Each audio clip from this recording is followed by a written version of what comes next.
Hello, hi. So good afternoon. I'm sorry that I'm going to be the last speakers for track 2, but I'd like to start off by thanking the organisers, Nick, Rita, and the rest of the Science Impact team for inviting me to this very wonderful congress. It's really been a thought-provoking couple of days, and it's great for me to learn more about the best practices in Europe, in Australia, in Korea, and the US, and I have lots of exciting ideas to take back to Japan with me. So I'd like to start by saying a few words about the Sasakawa Peace Foundation. I believe actually we're probably in a minority here. We are probably the only foundation at this conference. And I would like to just briefly introduce us, so for the people who are not so familiar with our work. So the Sasakawa Peace Foundation is the Japanese private foundation and the part of the Nippon Foundation Group, which is one of the largest foundations in Asia. And our mission is to promote more international cooperation to address key social issues. So many countries in Asia continue to experience rapid digitalization and growth, which may create social inequalities in job markets as well as other aspects of society. And solutions to complex and rapidly evolving societal issues associated with economic development and rapid demographic change will require international and interdisciplinary collaboration. So one priority area for SPF is in promoting women's empowerment throughout Asia, especially in countries where there's great gender inequalities and also in sectors where the greatest gender gap exists. And that involves, also includes supporting women in STEM. So this is still a fairly new project for us, but we try to work as much as we can with partners across different areas. So supporting tri-sector activities, for example, we may work with universities on research or program development, provide some seed funding. We also try and provide more evidence-informed policy recommendations to government and to collaborate with the private sector, working with NGOs, international organizations to advance women's empowerment and gender equality in the region. So this talk tries to focus on one line of work, which is on how ICT can be an enabler to support opportunities for women to gain economic independence as the foundation for long-term empowerment. Over the next decade, we know that most countries in Southeast Asia, in particular, will likely see demand for basic digital and applied literacy skills increase. And this increase will be faster than OECD countries. And today, I will briefly introduce 2 lines of research that we've conducted with Dalberg, a development organization based in India, on how ICT can support women's ICT skills development and women's entrepreneurship in Southeast Asia. And we have published a couple of these reports. So, yeah, as Raphael mentioned, please contact her if you would like to have copies. We have soft copies as well on USB sticks, so easier for you to carry. So before going into detail, I just wanted to briefly mention a little bit about the methodology we used. We conducted a rapid scan. Over 150 documents, research literature, and case studies were used, as well as field interviews with experts in Malaysia, Indonesia, and Singapore. So to start off, I would like to talk about the skills development. We know that there is a gender gap in Southeast Asian workforce between men and women, and currently it stands at 23 percentage points. Looking deeper into the data, we see that there is actually great diversity in terms of labour force participation in the region, with Indonesia actually showing the greatest gender gap, Timor-Leste with below the global average participation rates for both men and women, to countries like Myanmar and Vietnam, where the gap is relatively small, and in Laos, where there is a greater proportion of women in the workforce than men. And by 2030, we expect that up to 80% of jobs in Southeast Asia will require basic digital literacy and applied ICT skills. So looking forward, we anticipate that the proportion of jobs not requiring ICT skills will decline, and the vast majority of jobs in the region will require a certain degree of ICT literacy, and a minority of jobs will require advanced ICT skills, such as coding. So certain sectors such as transportation, sales, business management, these are areas that we expect to see an increase in the employment in the region. In other areas, we expect to see declining employment over the next decade, such as in manufacturing, architecture, education perhaps. And there are certain areas that also experience an uncertain future of employment. And one key point relating to skills development is access to ICT platforms and the internet. And this greatly varies across different countries. Here you see that Singapore has a relatively high internet usage compared to Indonesia, which is relatively low. And all countries actually show higher levels of mobile phone ownership over internet usage.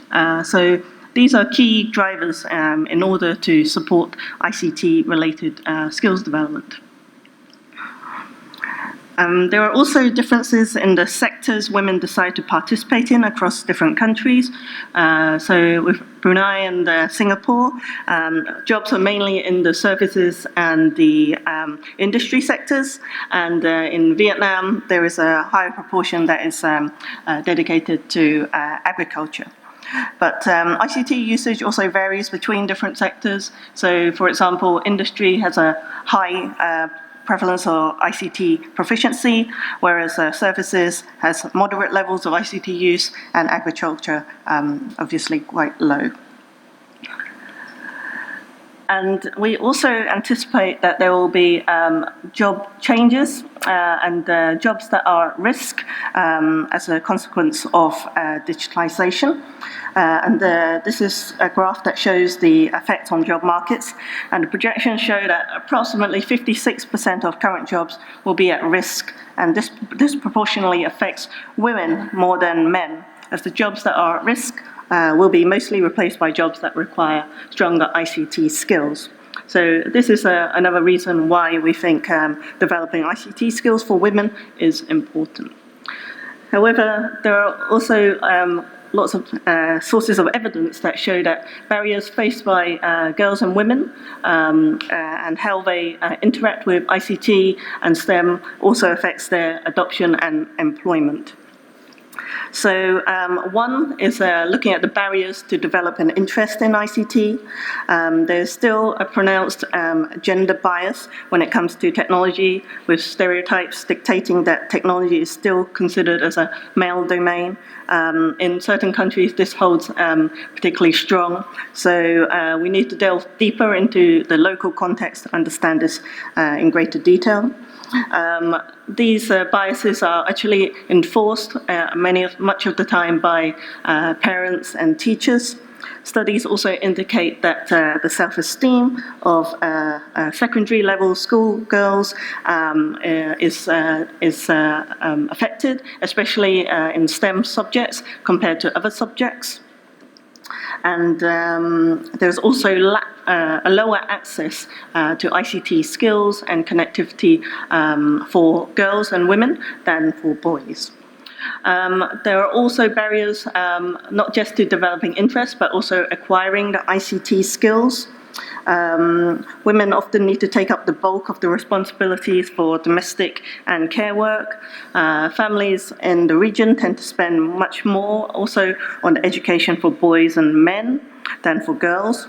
And girls and women tend to spend more time, tend to face more online harassment. So I'm not sure if this is regionally specific, but yeah, this is what some of our findings have been showing.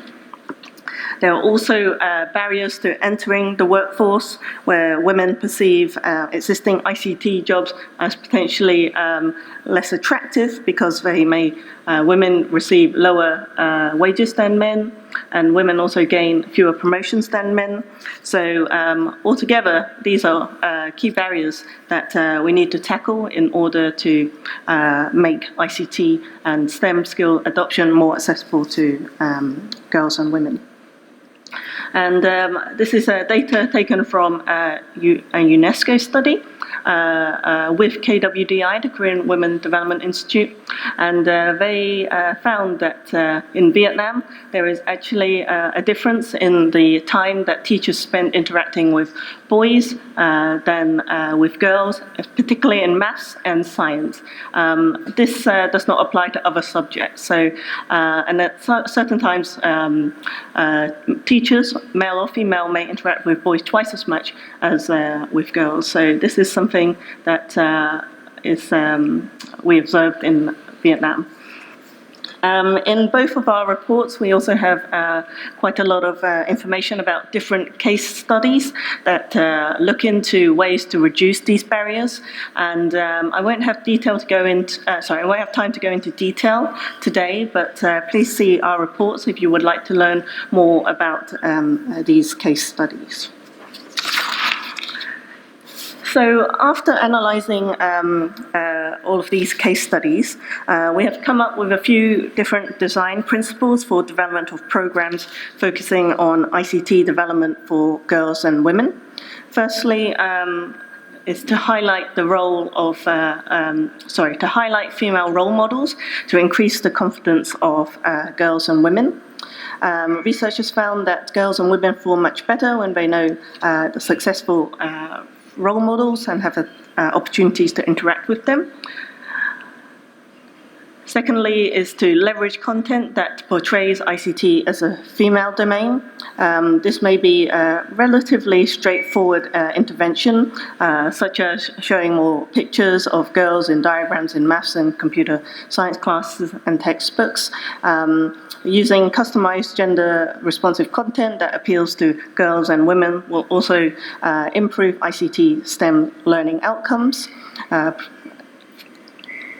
Thirdly, reinforcing gender-sensitive delivery to increase female participation and skill adoption. Providing professional development to teachers on gender-sensitive strategies to involve and cater to girls' and women's needs ensures that more inclusive participation is observed. And finally, the fourth recommendation is to level the playing field for women's access to ICT. And we believe that government bodies could play a very key role to providing more inclusive access. So this is quite a busy slide, but it just outlines some of the roles that can be taken up by the key players, including policymakers, philanthropies, and also the private sector. These can all be used to address different aspects of the barriers. You can see that policymakers can provide more access, can do more to provide more access to ICT tools and internet access for women. Philanthropies and foundations can also work with schools, local government to develop better curricula to attract more girls and women to STEM-related subjects in the region. And a private sector is also obviously very important for training and providing resources for employment. So that was just a very quick overview of the report on skills development. I will also quickly introduce our work on women's entrepreneurship through ICT in Southeast Asia. So to begin with, we can also see that there is a great diversity in the rates of female entrepreneurship across different countries. Thailand and Indonesia has the highest levels of female entrepreneurs, and Philippines has the lowest by these statistics. There are also differences in the scale of businesses and the reasons for why women participate or choose entrepreneurship. For example, in the Philippines, Indonesia, Thailand, a majority of women in these countries actually select entrepreneurship or start businesses as a means of employment. So it's out of necessity. Whereas in Vietnam, Malaysia, Singapore, there is very little difference between the number of male entrepreneurs and female entrepreneurs. And there are also differences in the scale of male-owned businesses versus female-owned businesses. You can see in the informal owner-operated businesses there is not a large difference. However, in the scaling up process, going into employment of employees, you can see there starts to be a differentiating factor coming into play, and women tend to find it difficult to engage in this step. And then as we scale up, there seems to be less of a difference. So it's the first stage on the route to scaling up that seems to be a bigger hurdle for women.